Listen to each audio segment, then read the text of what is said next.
Nahafantarako Master Imo misy zanako anankiray izay koa efa miara-miasa aminareo izy. Izy nanoro zany dia nahatonga anay hoe Master Imo koa fantatra ilay hoe facilité de paiement dia iny moa zany vao maika tena nanamora ny fahazahoana an'ilay toerana.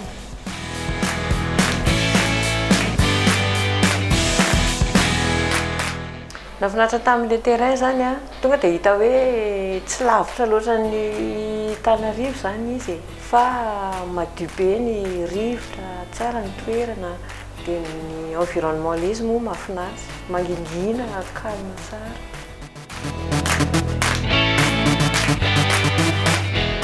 Ie tena faly be aloha zany nahazo an'ilay boky efa ela ny andrasana an'izy ity zany hoe ho avy. Nahafinaritra ilay izy fa hoe vita soma tsara. Izay koa moa ny atokisana ny Master Imo hoe rehefa misy zavatra natomboka dia tsy maintsy vita foana iny. Izy koa moa raha ohatra hoe zahay tena nay rery ny navelanareo teo hoe andana dia karakara andana maka-ary.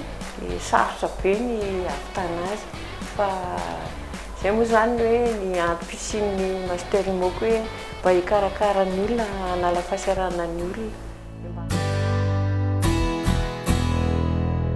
Ny hafatra ho an'ny olona izay mitady zany Master Imo zany afaka atokisana tsara tsara ny azo soahana terrain fa izy tsy manolo-paty mafana hoe terrain accidenté be ny omenanao dia manantena koa fa hoe mbola ho tsara lavitra noho izao zany ny amin'ny fandrosoany satria ny olona mandroso mitady ny tsaratsara kokoa.